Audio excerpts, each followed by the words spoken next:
pronouns, and I am and I am the Grant Making and Impact Director for Social Justice Fund Northwest. Today, you all have arrived, and folks are still filing in to join us for an informational session about our 2026 seed grant cycle.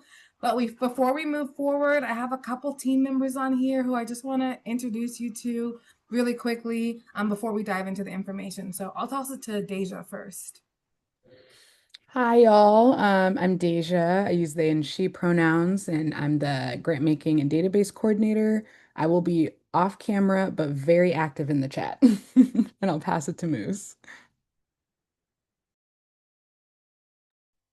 Hi everyone, Mo's Afzal, he, him, his pronouns. I'm the Senior Manager of Grant Making and Impact at Social Justice Fund, and happy to be here today with y'all.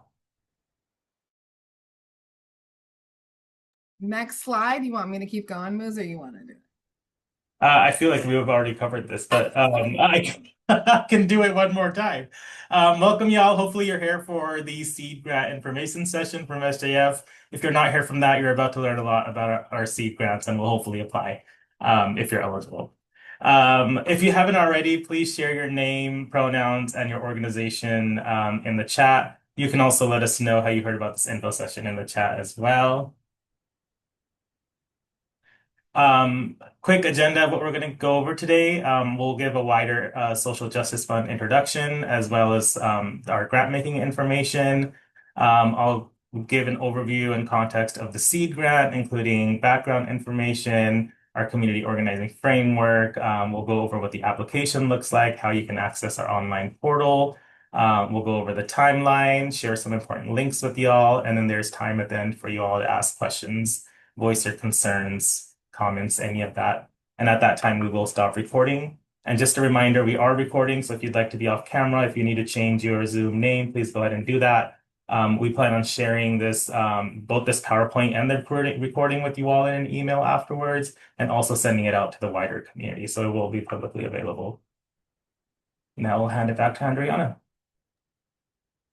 Okay, so just a little more about SJF, a Social Justice Fund Northwest, in case you're new to us, before we dive in. So our mission, Social Justice Fund Northwest's mission, is a foundation. We're a foundation working at the front lines of social change. We leverage the resources of our members to foster significant long-term social justice solutions throughout Idaho, Montana, Oregon, Washington, and Wyoming. What does that mean? It means we organize donors to bring money in. We have a democratic grant making process to get money out and get money awarded to folks. And that all of that work is what we do to try to provide the most impacted communities with funding, resources, and advocacy support. Next slide. So a bit about SJF's grant making. I think this background context is helpful as folks are thinking about putting their applications together, especially for the seed grant. So Social Justice Fund's primary grant-making focus is to support grassroots community-based organizations that use community organizing to achieve their goals. We give the highest priority to organizations representing communities who have suffered from a historical pattern of oppression and discrimination, resulting in impoverishment, vulnerability to abuse and economic exploitation, continuing social prejudice, and/or outright disenfranchisement. We prioritize these groups because addressing the extreme injustices they have faced demand the most broad-reaching reforms and social transformations with the most far-reaching political, economic, and social impacts.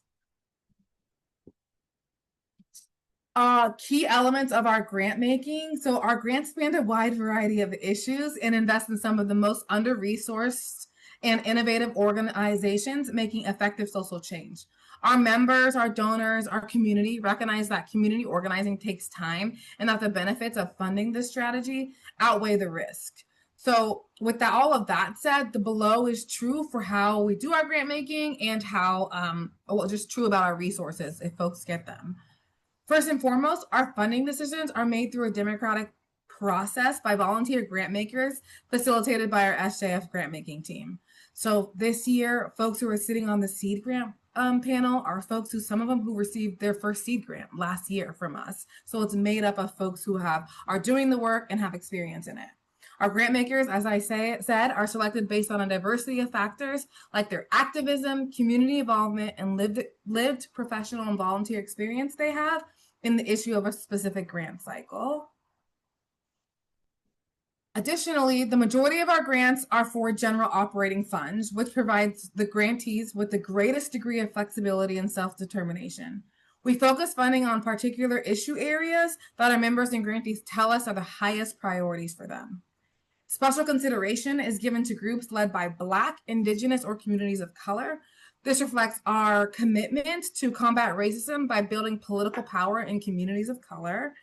We fund groups committed to intentionally participating in or using anti-racist organizing principles and tactics. And we aim to distribute funds broadly throughout the region. And while most of our funding criteria advantage urban organizations, because actually most of our funding criteria advantage urban organizations, we give special consideration to rural groups, special consideration and priority to rural groups looking for funds from us. So the things and qualities that make you ineligible for a grant from SJF. So the first off, we do not fund individuals, endowment funds, or capital campaigns. General operating requests from organizations that primarily provide direct service to individuals and families are not eligible. We do fund and support direct service organizations, and they can apply for project-specific funds for projects that fit our definition of community organizing, which we'll go into.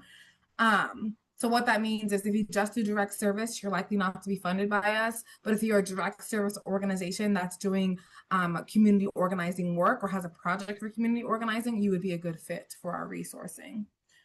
We don't fund publications, reports, workshops, classes, conferences, media events, arts, theaters, productions, research, or litigation efforts unless they are part of an ongoing community organizing effort. Environmental work, we do not fund unless it is aimed at specifically achieving social justice goals. So undoing environmental racism, cultural resources conservation projects, it has to be connected to community organizing. And then we don't fund projects sponsored primarily by government agencies.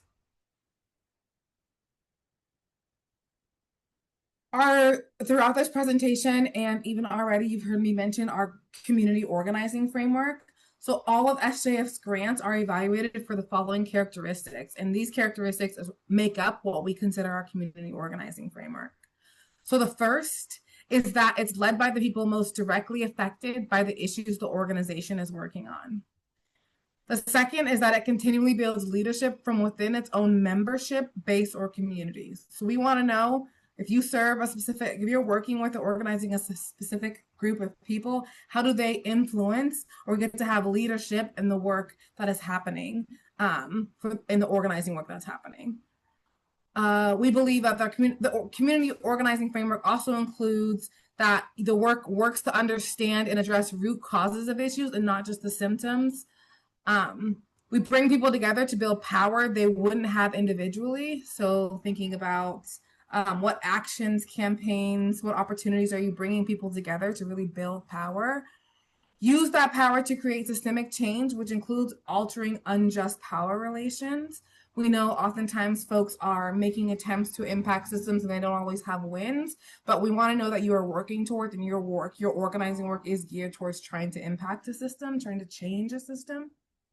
And then sees itself as part of a larger movement for social change and works to strengthen that movement. So we all know that folks are collaborating with others. There's continuity and alliances across this movement for social change. And we want folks to see themselves as, we believe that when you see yourself as part of a larger movement connected with these other pillars, it leads to the community organizing framework.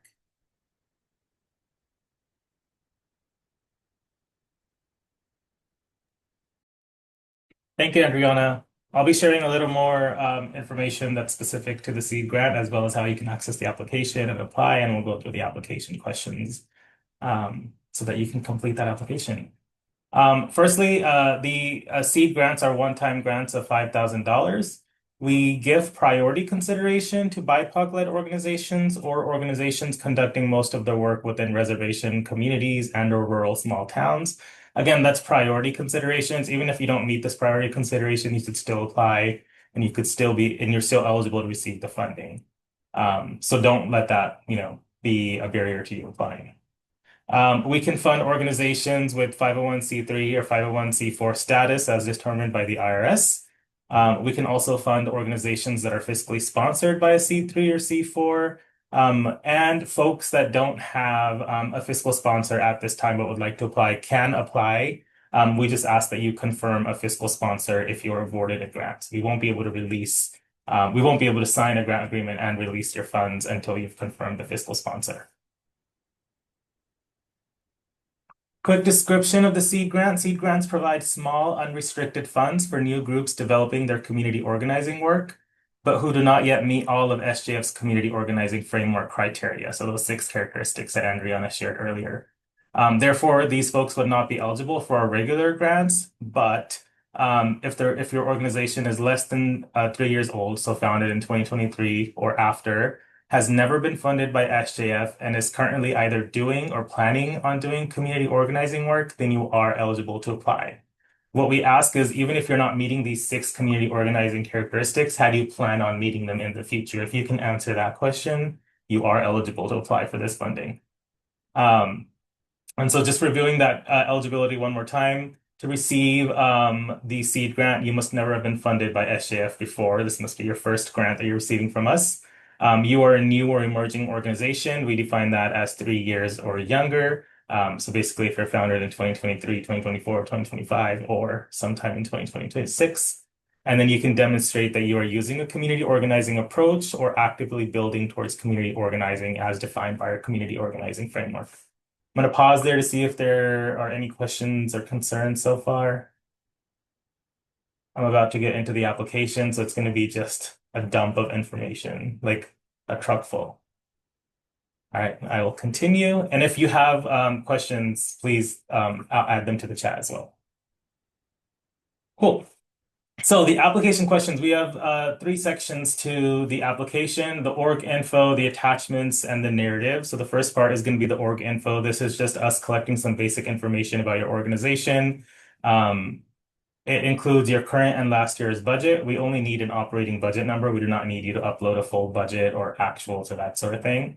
Your mission statement, a short 2 to 4 sentence summary of your grant request, your organizational tax status, who the authorized signer for your organization is.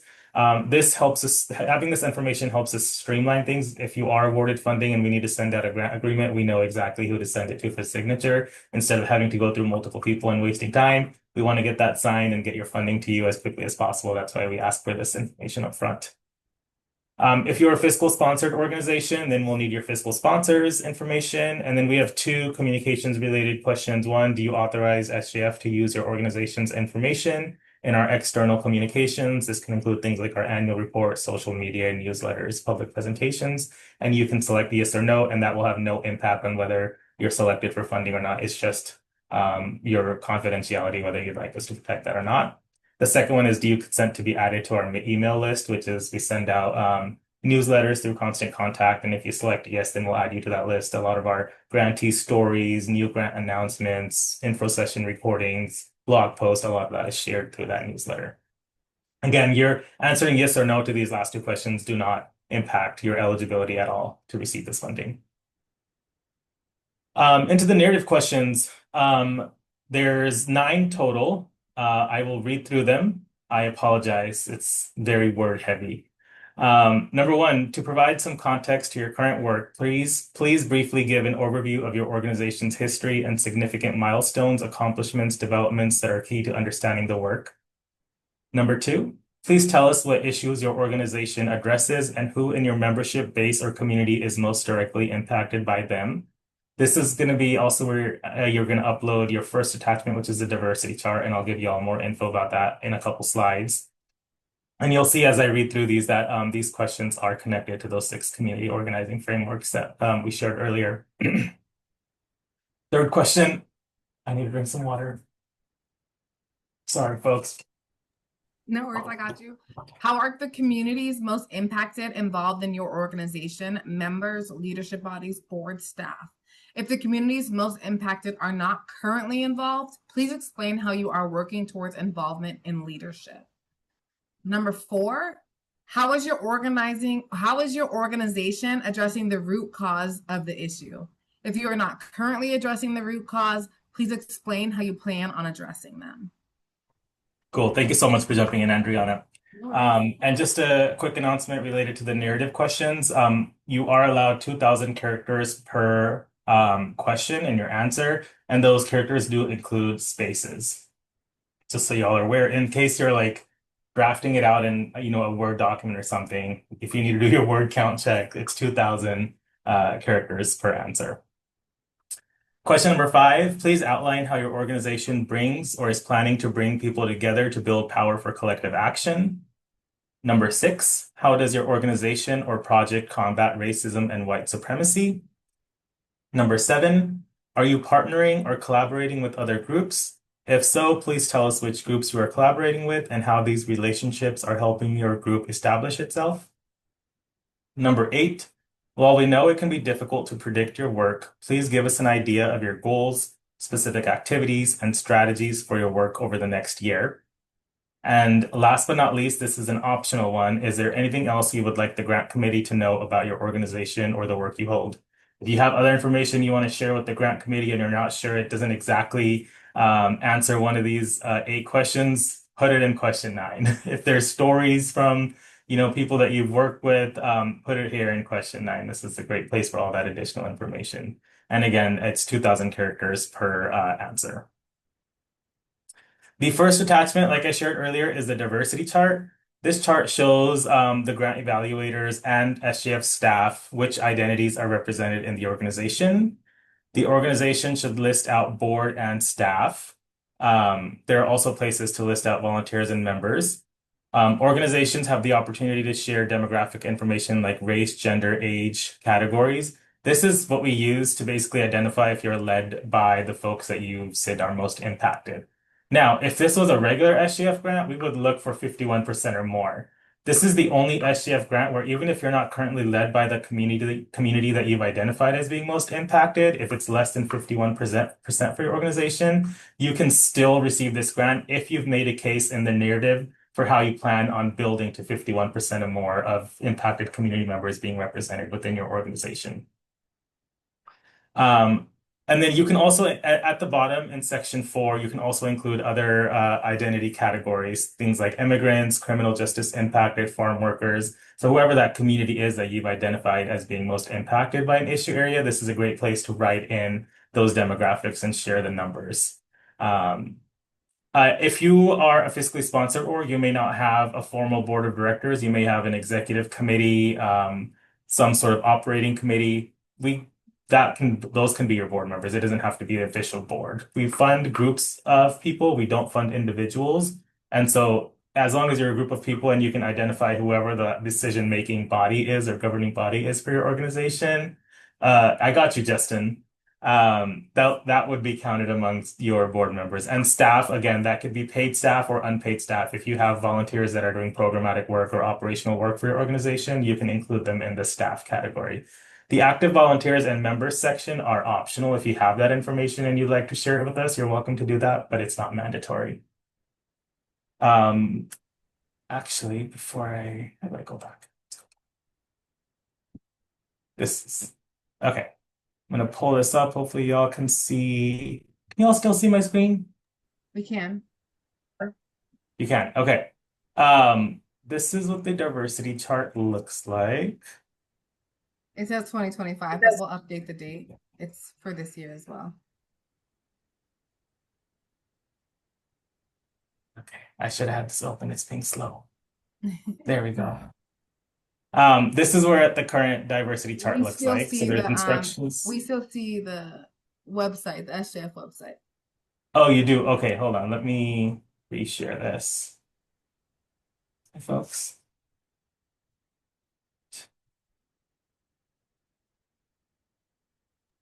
Okay, now you should be able to see the diversity chart. Yes. Right? Okay, perfect. The reason why I'm spending a little more time on this is the part of the application that confuses folks the most. This is also when we receive diversity charts, it's also the response that confuses staff and grant makers the most. So there's confusion on both sides. So this first section, again, is for the governing body, whoever that is for your organization. We would like a racial and ethnic breakdown, and just numbers is fine, or percentages. Gender, sexual orientation breakdown as well. And then, like I said, section 4 is for you to write in any demographics that you would like to. Same for staff as well. Volunteers and members is optional, like I said. I'm going to pause here to see if Deja or Andrea, do y'all have anything to add about the diversity chart? Yeah, I think I think it's helpful because we in so many of these processes to tell you exactly what happens when a grant maker opens up this grant chart.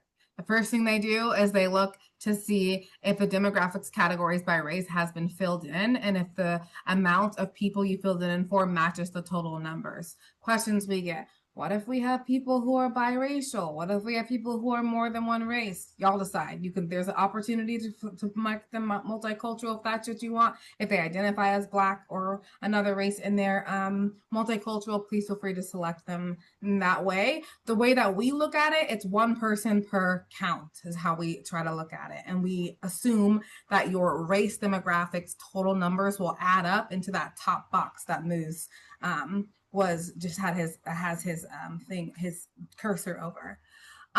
Diversity by gender and sexual orientation, we look at specifically if you say your work is in service to a specific gender or sexual orientation. Same thing with age. This one happens all the time. Folks will say, we are a youth serving organization. What the grant makers do, what the staff do is open up this chart, go right here and say, do we see that the majority of folks are individuals with the age 25 or younger? Are they youth? Because if that's not the majority, then we would assume it's not led by youth unless you've somehow otherwise specified in your application how youth are leading the initiative you're asking for. And then down in section 4, because there are a bunch of different folks and y'all are organizing. So this is where you get to say, if you're doing work with folks who are formerly incarcerated, what we're opening this chart to see is going straight to section 4 to see how many people connected to your work in the leadership body or staff have lived experience with incarceration. So I just want to draw the direct connection of where we're looking for at this chart to see if your organizing work is led by or representative of the folks that you're saying it's on behalf of.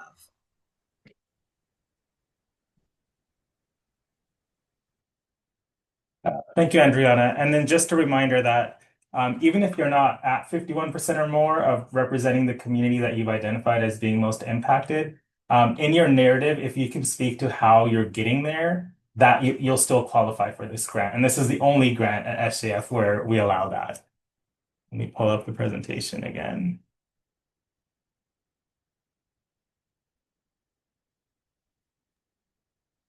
And if you're confused, because everybody's always confused, feel free to just ask us. It's the part of this grant cycle that I feel like we talk about the most with folks. So feel free not to hesitate, not to let that be a holdup for you.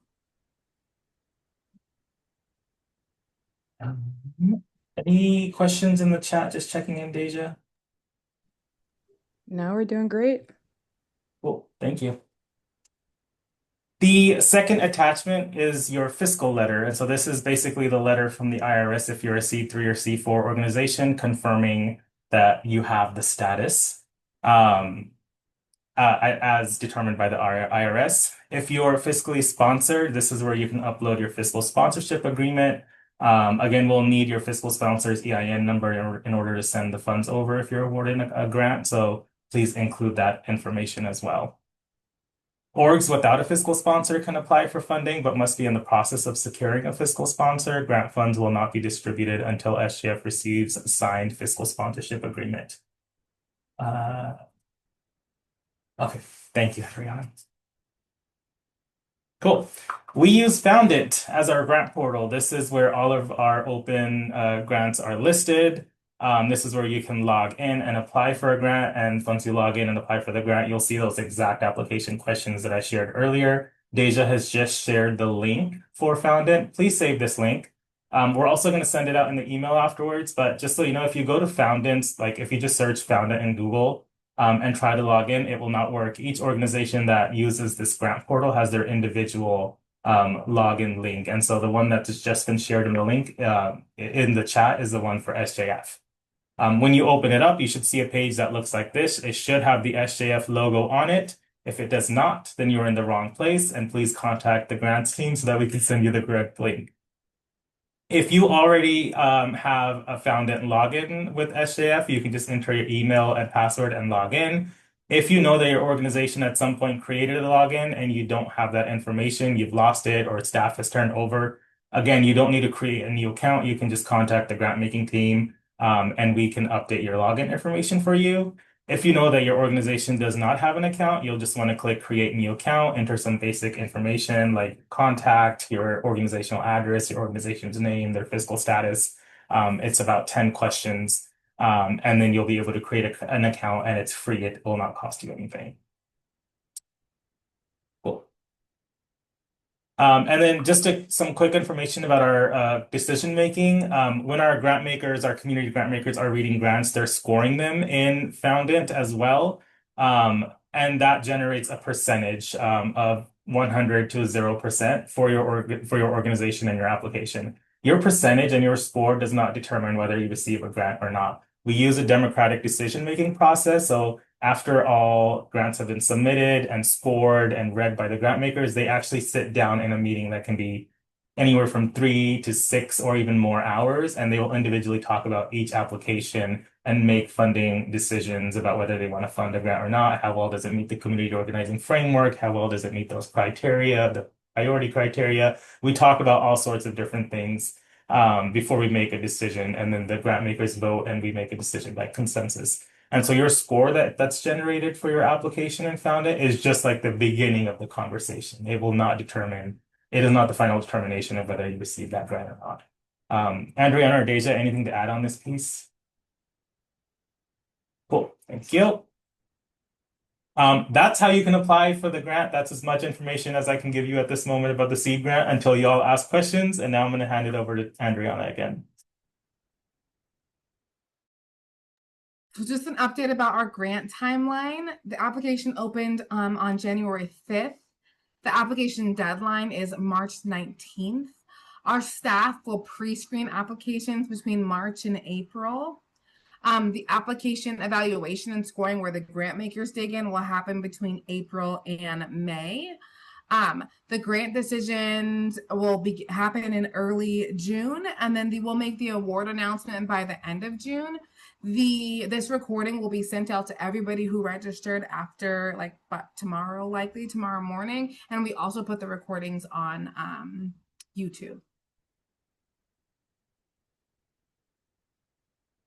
A few helpful links for applying for our grants, which we should update this and then add our YouTube page since this is where these info sessions are. But on this link, we will also send out the PowerPoints for this. You can find the current grant opportunities at SJF that we have open, the Foundant login page that's specific to SJF, our grant information and application page in Foundant if you're looking to begin your application. What and how SJF funds, so you can check your eligibility, examples of who and what we funded in the past. You can find more about our community organizing framework, and sign up for our SJF's newsletter. And then if you ever need community translation support, either in a one-on-one with us or if you're thinking about what you need language access support with your application because you want to write your application in another language or have support in that, please feel free to either let us know, set up a meeting with us, and we're happy to support that, and or we have been starting to put together a list of folks in the community who support translation work. So questions. We're at the end of our presentation, but we'll drop it for questions. Before I drop the presentation, grants@socialjusticefund.org is the best way to get on our radar if you're asking for a meeting, if you're looking for extra support. That is our triage account where we all have eyes on it in our polling requests and trying to make sure that we have answered anything that folks have. So please feel free to reach out to grants@socialjusticefund.org if you have questions you want to ask outside of this presentation. In the meantime, we'll stop the recording